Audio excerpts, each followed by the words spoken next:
Welcome to the Raising Cinephiles podcast, a show about passing on your love of cinema to the next generation.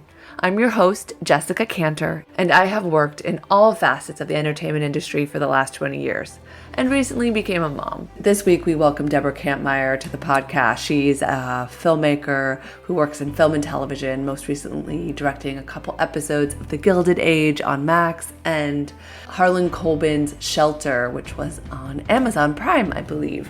And I really just loved our conversation. We talked about how filmmaking encompasses so many different forms of art and how being in the arts growing up really is an important outlet for emotions and feeling. And then the part that really inspired me, and I can't wait for everyone to hear, is how she made her first feature when her daughter was just 2 years old and really had to ask the filmmaking team to change their approach to filmmaking in order for her to be both a mom and a director. And what she did was just amazing. Always remember that myself and guests are speaking from personal experience and not giving parenting advice. Let's go ahead and dive into the episode. Hello and welcome back to the Raising Cinephiles podcast. This is your host, Jessica Kantor, and today I am joined by Deborah Kampmeier. She is a filmmaker who's made both features and television, most recently a couple episodes from The Gilded Age, season 2, coming back to HBO. Is it coming back to Max or coming back to HBO Max? I have no idea. It's coming back to, you'll find it on Max. I think that's it. I have no idea what's unfolding at the moment with all of this. Okay. So yeah, it's in that family of Maxes. Yeah. And thank you so much for joining me today. Oh, it's such a pleasure to be here with you. Thank you for having me. We'll jump right into my first question, which is, what is your first movie memory? Let's see. Well, when I don't know how old I would be, probably 5, 6 maybe. My grandmother took me to the movies for the first time and I saw The Jungle Book. But interestingly, I think in terms of like my first film memory, I had an acting teacher. I was at the Performing Arts High School who took the class to see foreign films, and I remember seeing 400 Blows, and I think that was the movie that like changed everything for me. That was high school? Yeah, I would have been probably 16 or 17. 16. Mm-hmm. Yeah. In the Performing Arts School in New York? No, actually in Atlanta, Georgia. Okay. Yeah, Northside School of the Performing Arts. And I had transferred to that school my junior year. I wanted to pursue acting, and I sort of forced my way into advanced acting because I didn't want to go back to beginning acting my junior year. I forced my way into advanced acting because I was a cellist as well, and I was, third seat in the state kind of thing. So they wanted me in the orchestra, which I joined and became concert mistress. But the exchange was I got to be in advanced acting, which I'm not sure my teacher was super thrilled about, but it worked out in the end. That's awesome. My brother's a cellist, so I've grown up with that sound in the background, both good and bad, depending on his piece he was learning. Yeah, it's a beautiful instrument, though. It is a beautiful instrument. I think it's music, especially classical music and cinema, are so intrinsic. They work so well together. Can you talk a little bit about growing up with those two passions in parallel? Yeah, well, it was interesting because it was acting that first caught me. And then I moved to New York when I was 18 to pursue acting.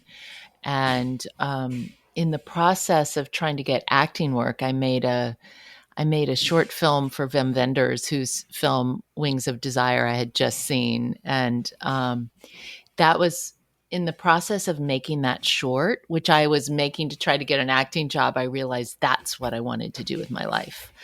I do remember very distinctly, I was so interested in so many different art forms like music, but also painting and, you know, writing and acting. And so there was this way in which suddenly filmmaking encompassed all of them for me, right? It was a place where I could really, use all of my artistic inclinations, came together when I would write, direct, now I even edit. So I get to really put together with music, so it really was a place that held space for all those different pieces of myself that every time I tried to commit to one thing, I'd want to change to another thing or another thing. And then suddenly here was filmmaking, which held all of those for me. That makes a lot of sense.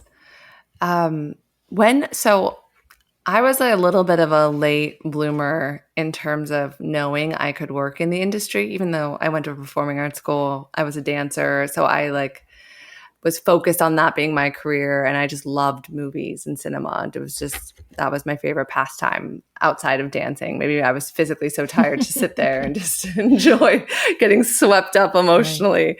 Right. But for me, it wasn't until college that I knew there's room to be in this industry. You started acting, it seems pretty young, or knowing that you could act. When did that light bulb switch for you?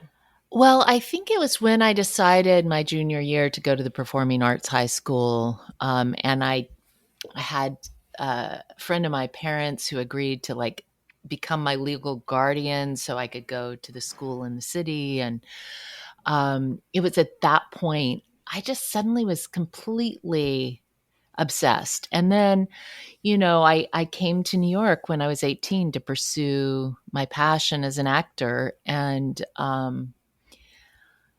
went to the National Shakespeare Conservatory. And I think I was really, really passionate about pursuing acting. And then when I made that short film, it was really like, wait, this is the most alive I'd ever felt in my life. This is what I want to do. My ego was a bit attached to acting, so it took me about 5 years to really make the switch over. Was there something specific that you saw or a performance that made you want to act? No, I think it was really the place I found, and that especially continued when I got to New York and found a great acting teacher, Michael Howard. It was the place that I always say, acting saved my life, because it was the place I could express my rage, my grief. I mean, of course, also my love and my joy, but I think I would have killed myself if I hadn't found acting, because I was carrying so much rage and pain that I don't think I would have survived without finding that container where I could actually express myself, which happened more when I got to New York, in terms of that container really becoming a solid place for that. But I think it wasn't really about seeing something. It was really about, I felt something that somehow I knew would save me, Yeah. I mean, that was dance for me. I was getting into trouble, and I got very serious about dancing, and it just allowed me to express myself and get it all physically through my body. And it was healthy. It had boundaries. Right. It was, I was allowed to, push hard. Yeah. Oh, I'm so curious. What was your naughtiness? I also, right before I switched to performing arts school, I gotten arrested for shoplifting. So it was I was a wreck. That's the least of the worries, but yeah, I'm not I'll tell you, but I'm not sure I'll keep it in the podcast. I have to decide. I got caught. I was at a private school in New York City, and I got caught buying what I thought was ecstasy with a traveler's check. Oh my gosh. In a parking lot. And it turned out to be Zoloft, that a kid was selling me, and it was a disaster, and it was innocently terrible. Right. You know what I mean? It was could have ruined my life, but I was such an innocent approach to it. And so I was a straight A student basically. And so my mom was like, I don't know what to do with you. And you're suspended for a month. So she just put me in full-time ballet and I loved it. And I went to professional children's school after that and pursued it.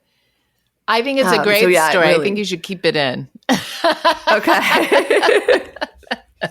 I'm always this is forever if I put it on the internet. When's your kid going to find it? I think that's why the arts are so important in school, right? It's a safe place to feel all the feels. And especially, I think, before mental health was even discussed. That's right. Now there's some more forums for it, and people are allowed to be more open about it. But back then, if you were struggling with something, you just acted out and you could ruin your life. That's right. Know? And there is such a strong parallel between when the arts, were cut, the endowment for the arts and all of those financial, grants were cut, is literally parallels like when Columbine happened. And the parallel between gun violence in school and the lack of arts in school, it just totally parallels. And I think it's something that's so important to look at as a society for our kids. Yeah, I haven't heard that parallel. I am involved with a group of moms that all had babies around the same time in the industry. Most of them are executives in some form, development execs or production executives. And we're all trying to change how guns are shown on screen, safe storage on screen. And we haven't quite announced our movement yet, but that same I love that. How powerful storytelling can be. Right. And how we had the designated driver and it made real impact in the world, and the seatbelt campaign and it made real impact. So if we're going to have guns, let's at least use them safely as a first step. Oh, wow. That's amazing. Yeah. Well, fact check me on that but I'm pretty sure when the National Endowment for the Arts was slashed was the same time, right around the same time as Columbine. It started. Yeah. Well, we'll keep it as anecdotal. Somebody else could check that. It's worth, if it hasn't been studied, it should be. I have spoken to a couple of those groups, so I'll definitely bring that up.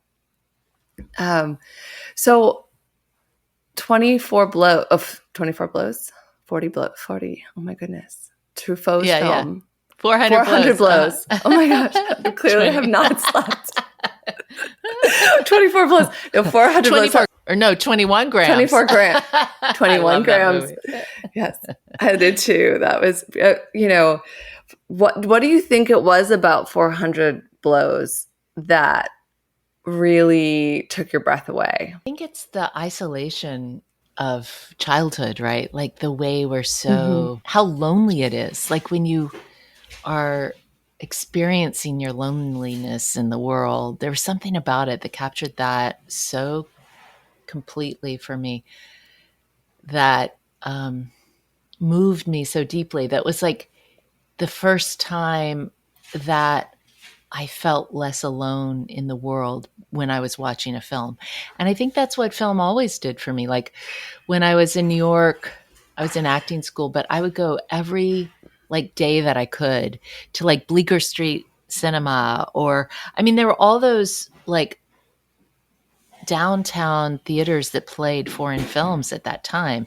And, you could go in, buy a ticket, go see one movie, then go see the next movie in the next theater over. And I would just see back-to-back foreign films. And foreign films were what really spoke to me. That's what really captured my imagination, my heart. And it really was that experience of sitting in the theater and feeling I could feel myself.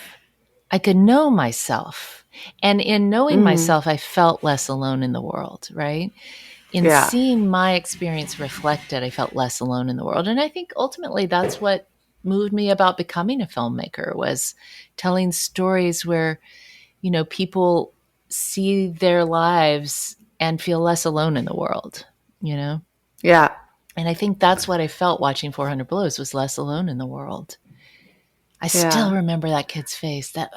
Just incredible performance by that kid. I had John Wyatt, the founder of Cinespia, on, and that was an important film to him and his recommendation to my son. And I remember watching that. I did a semester in Paris in school and studied French New Wave, and I like that one. Of course, I think I watched 7 times that semester. Yeah. Like why that still frame at the end? What was that movement? Right. And like why was that choice? Why did that happen? And all of the analysis around that, and that was also when I discovered Leo from 5 to 7, which was the first time I ever knew a woman could direct. Right. So powerful. Yeah. I saw that in college and I loved it. And I was like, who directed it? And I was like, they're like Agnes Vardes. And I was like, that's a woman's name. I haven't heard any woman's name, especially at NYU. It was like Coppola and Scorsese and it was all of the prominent men. And I was just like, wow. Yeah. And Vagabond is also one of my favorite films of all times. Yeah. So, you have this kind of kaleidoscope of art that you bring to your work. Can you speak a little bit of how you approach mise en scène and what some of your how you bring those inspirations together? Yeah, I think now it's different than when I was younger. They're not all so present, I'm sure they're also present in my unconscious, but in my conscious mind, I'm really, I see it like a movie in my head, really.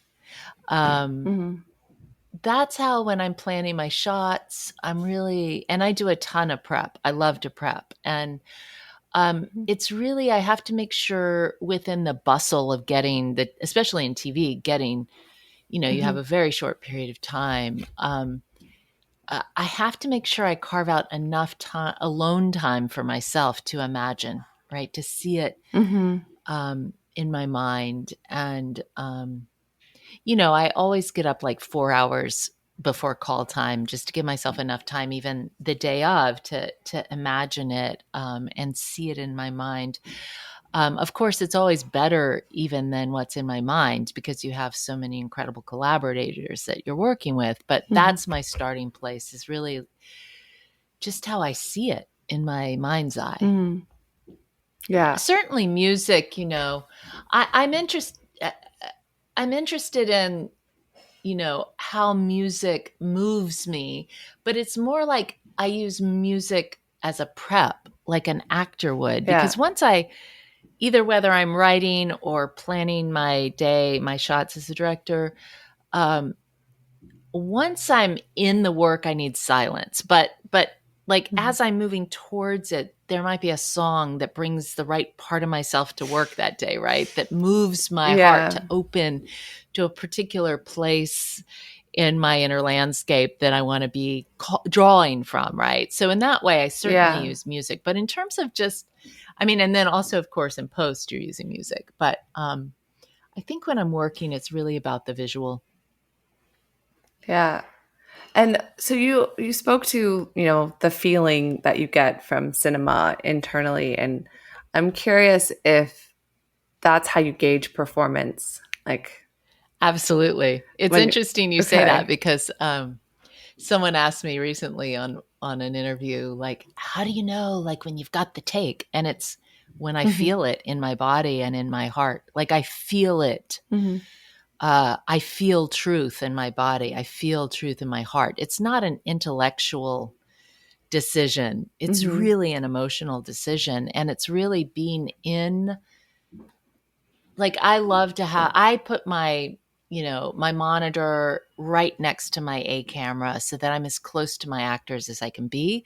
I used to not even have a monitor. I would just feel them, but I realized there's a way in which the camera can catch a performance that's different than your eye catches it. And I realized I needed both, but I like to be as close to my cast as possible, checking the monitor, not always, but sometimes. And then, it really is how it feels in my heart and my body. Yeah.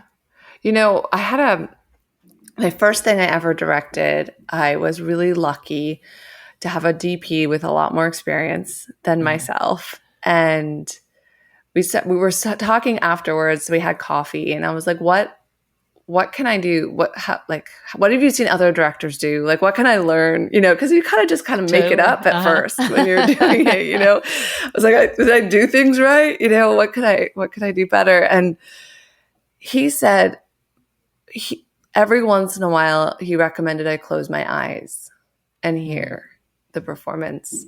And because you at that point it's been blocked, you have a DP that you trust, like the visuals are taken care of, and if you close your eyes, you can feel it better. You're not distracted.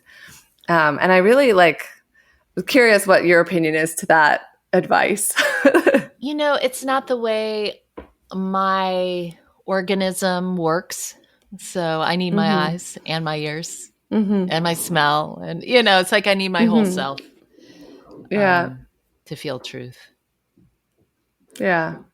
But it's cool. It sounds like a cool, I think everyone has to find the way that works for them, right? There's no right way to do it. And so I think,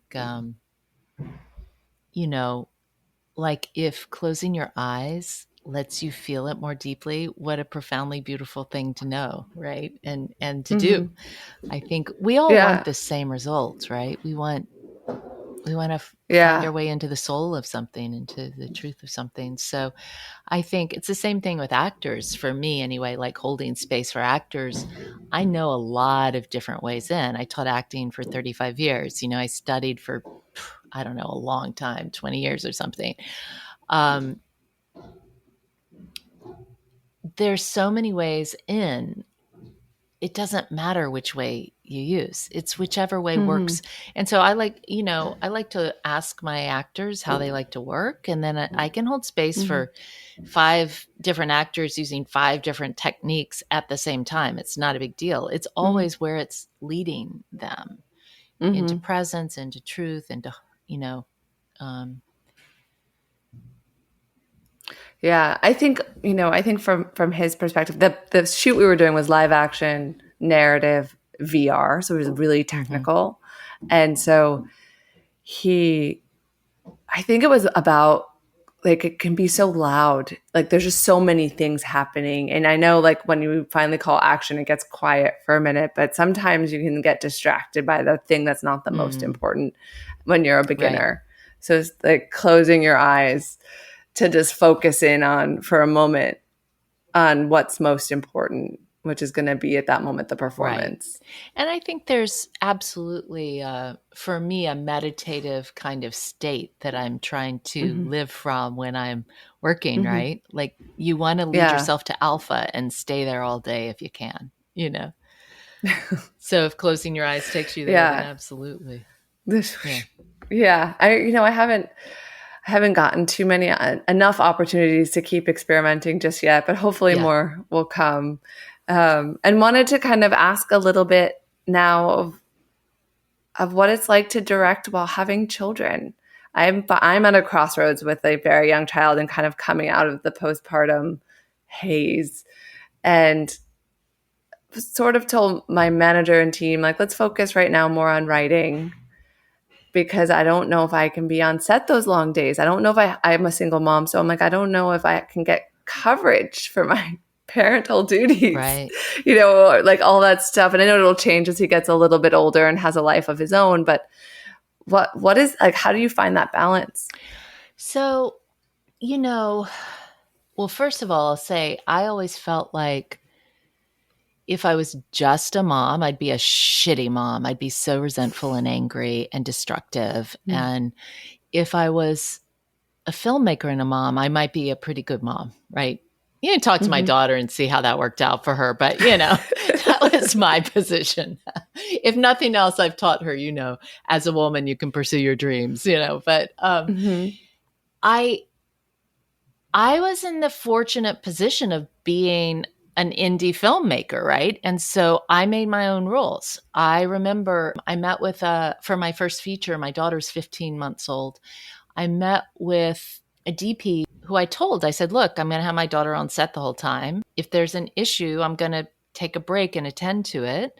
And he was my first choice. He was totally not game for that. So fine. I went to my second choice, who turned out to be an amazing partner for me.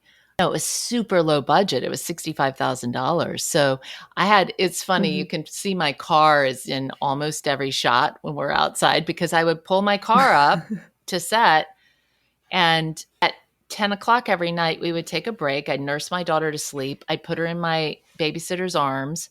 She'd roll back the front seat of the passenger seat, and we keep shooting. And I remember there's a behind the scenes video that was done about Virgin, and Daphne Rubin Vega said at a certain point in the interview, she's like, yeah, it was really cool having a woman director. The set was very female, like she'd be nursing, and then like I guess Sophia would fall asleep and her head would slip off, and there was Deborah with her breast hanging out while she's directing us, And it's like, that's what I did.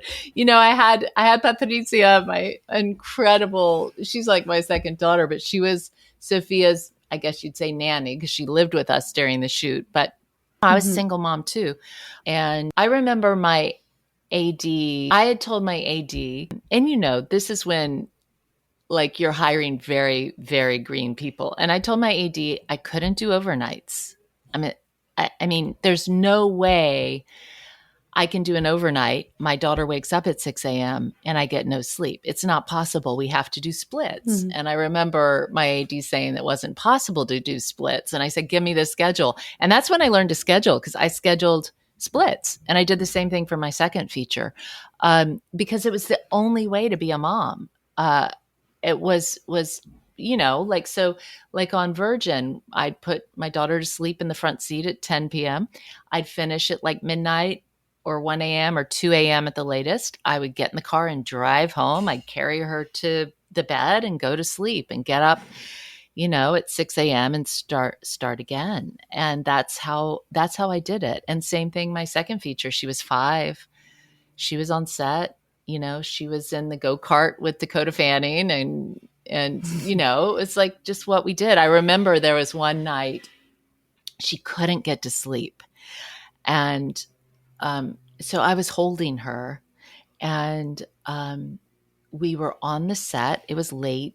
It was the only way, like she just couldn't sleep. So she'd fallen asleep in my arms, and it had been probably 4 hours of her being asleep in my arms. And I was going up and down the steps in the barn and coming over, and I gave Robin Wright a note. I whispered in her ear. She grabbed me and she said, no man will ever know what you're doing right now.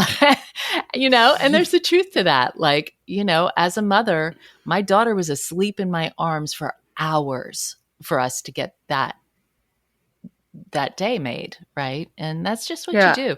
And I feel really lucky that, I was able to make that choice because I was the boss as an independent filmmaker, Yeah. No, that's so inspiring that you were able to do that. I'm like trying to figure it out, and maybe I just have to make it my way. I think you do. Yeah. My son is very precocious. And so he would literally know every team. He loves trucks. So he would just be in the trucks. There you go. That's perfect. You just like get a teamster who's a like babysitter teamster, and just let your son be in the trucks all day long. I think that works. That works. I think it solves it. All right. So I want to ask you a little bit about, your daughter grew up on film sets. How did you introduce watching movies to her? Well, as a single mom, movies are very helpful, right? I was nursing her one night. I remember I was watching Miyazaki's Spirited Away, and she was, I think she was 2, and she popped her head off the breast and was obsessed with the movie. And it's an odd one if you think about it for a 2-year-old, and then 3-year-old, and then 4-year-old, because she was obsessed. We ended up calling it Sophia's movie instead of Spirited Away because it was her movie. Like she watched that movie at least 2 or 3 times a week, probably for years. That's amazing. And then we ended up like going back and watching Princess Mononoke and, Mm-hmm. Kiki's Delivery Service and Castles in the Sky and Nausicaa of the Valley, like all of those beautiful Miyazaki films. She was obsessed, but really Spirited Away, she had to watch all the time. And we had a big poster in her little room and, it took up the whole wall. And, Mm-hmm. I think she really identified as that character, which is a pretty cool character to identify with as a young girl. Right. Yeah. And then that was her favorite movie until Howl's Moving Castle came out. And that, I think, took over. It became the one she really loved until like Split. My film Split is now her favorite movie, which is pretty wild. That's cool. And actually she was in Split and she was also in my film Tape. So it went from her being like in the Baby Bjorn to her being on the golf cart to her being in the films. And it was just for fun for her until a few years ago, she changed career paths and decided she wanted to be an actress. And now she's doing acting. And she actually just came out, tonight's her second episode of her like TV debut. So, what show she's is on she Shelter, Harlan Coben's Shelter. Oh, okay. Yes, I've been watching that. So she's in episode 6, which was one I directed. So her first like TV debut, I was directing her, but and she has a pretty small but fierce part in that.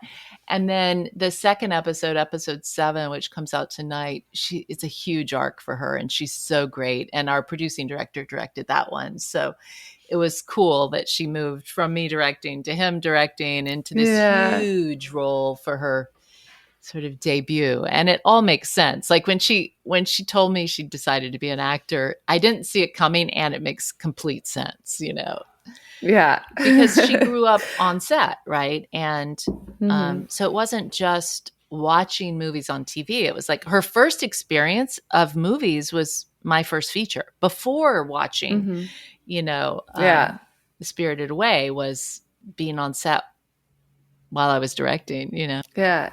That's awesome. That's really cool. And it's cool that, she's starting now, jumping off on her own. Right. And I think I'm an episode behind. So because of the moving. So I have to catch up and I'll see her. Right. I'll maybe be able to wait and watch the two back to back. That would be cool. Yeah. Yeah. And then I think when she got, so it was those Miyazaki films were very much a part. And then she was pretty young when she watched Whale Rider. That was one that I just love that film Nikki Caro made so much. And so that was one I think I intentionally showed her that one. There wasn't a lot of intentional, here, I want you to see this film, right? But I think Whale Rider was. And so we watched that. She was interesting. Like, it wasn't like she wanted lots of new things. She liked watching them over and over. So that was one we watched a lot.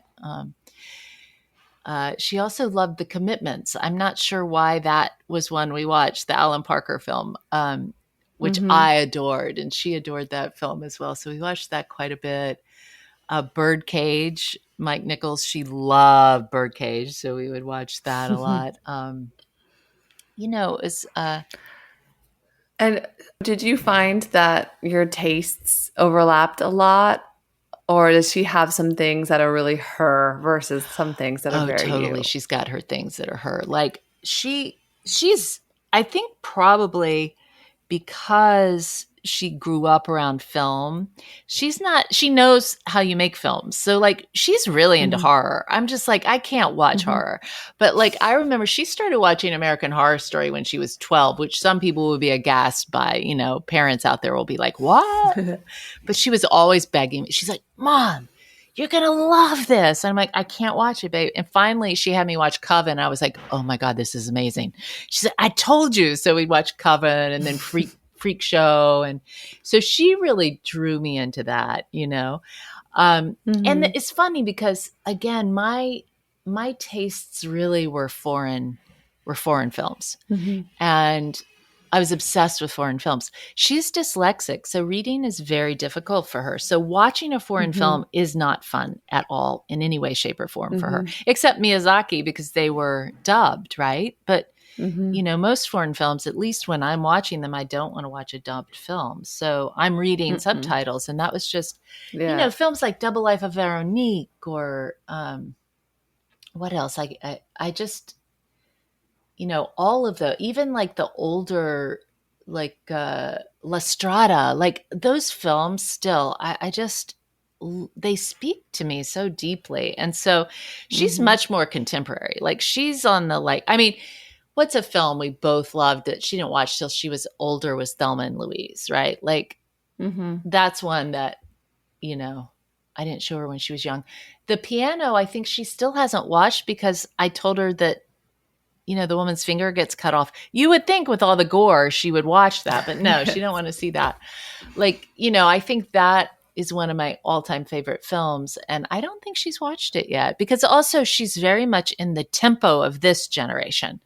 My tempo is quite like languid and slow and takes its time. And, the kids these days, like, especially with social media, it's got to be fast. It's got to be furious. Right. So I think she's really introduced me to a lot of things. I also think, so her father and I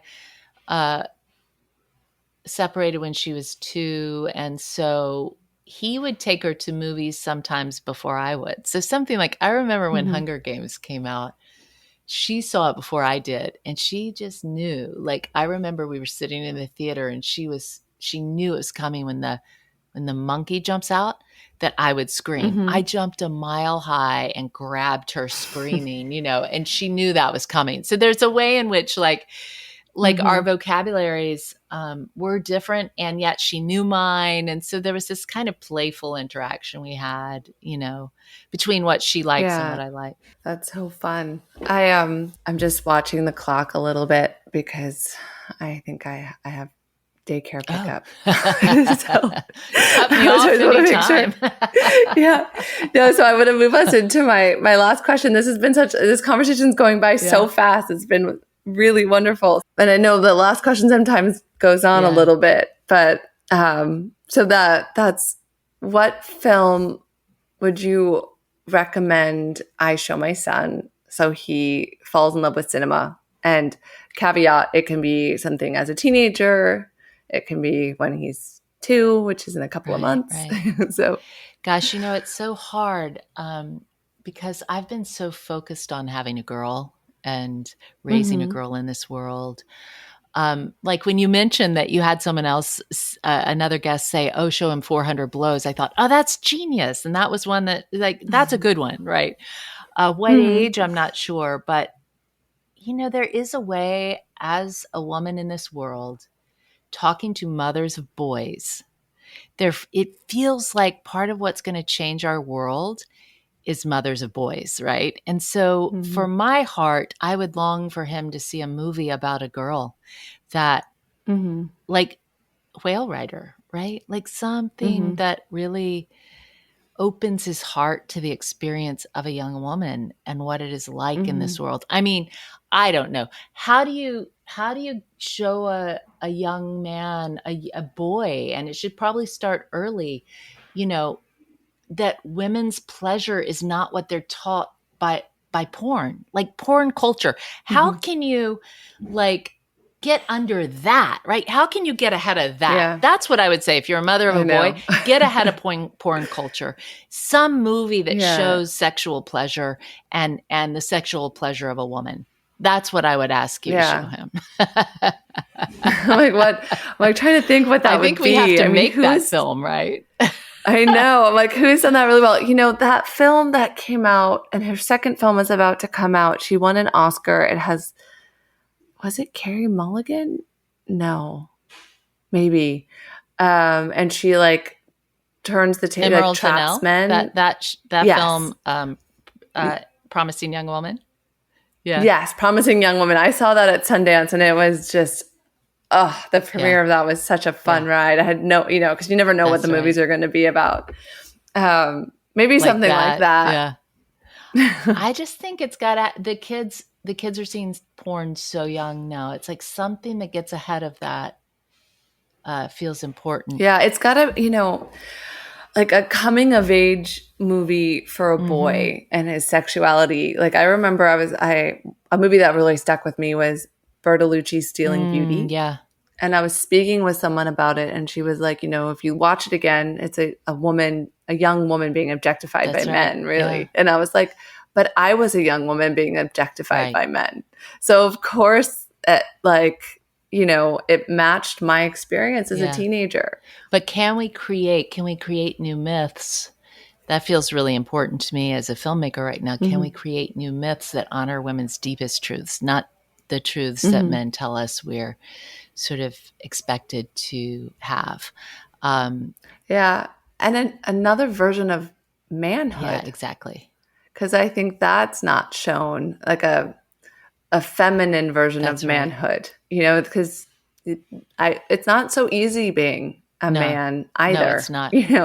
And what's expected of them. And I find myself already, they're like how I dress him, how I bring him into this world. And, naturally he still likes the garbage trucks and the lawnmowers and all those things. But he also wants to carry in my bags. Yeah. He's not even two. Yeah. He's has a sense of what it means to be gentle. Like that's right. Being emotionally open is part of being a strong man. Right. What that looks like. Yeah, it feels so important to acknowledge like I love men. I love men. I don't love patriarchy. Patriarchy is not the same as men. And patriarchy is so harmful to both women and men. And most of the storytelling comes out of the patriarchy. Like, if you keep looking at those statistics that, hover around the exact same number for decades, that, like 94% to 89% of the films made are told by men, that's creating the culture. That's creating the expectation. That's creating the story we live our life by. And those stories being created by men is a chronic, systemic, problem that needs to be changed. And I think changing it with our boys in hand feels so important. And so I'm glad you're doing that. Thank you. Yeah, I think about like the fact that foreign films spoke to you more than American films, because I think patriarchy and toxic masculinity is worse in America. Absolutely. And we don't talk about that. Absolutely. But when, I see it as somebody in the world dating, when I date foreign men, they're not intimidated by strength. They're masculine, but they're emotionally open. That's right. There's just a different, they have stronger relationships with their mothers in different ways. I think that's so They're true. not ever told to man up in that way. Right. So, I think it's also an America problem. Absolutely. Even what we see in Congress and the Senate, it's the same. It's the same as we're seeing in our stories. It's true. Yeah. Yeah. So I guess the film we recommend for my son is one we still have yet to make. Yes, I think so. Get on it. I know. I have some time. I have a little bit of time. I think, just before puberty, I think it'll be good. Yeah. Well, thank you so much for this conversation. It's been amazing. Jessica, thank you. Really fun. I've enjoyed it so much. If you enjoyed the conversation, please don't forget to like and subscribe. New episodes release every Wednesday. And leave a comment and let me know which movie you think I should show my son. Until next time, take care.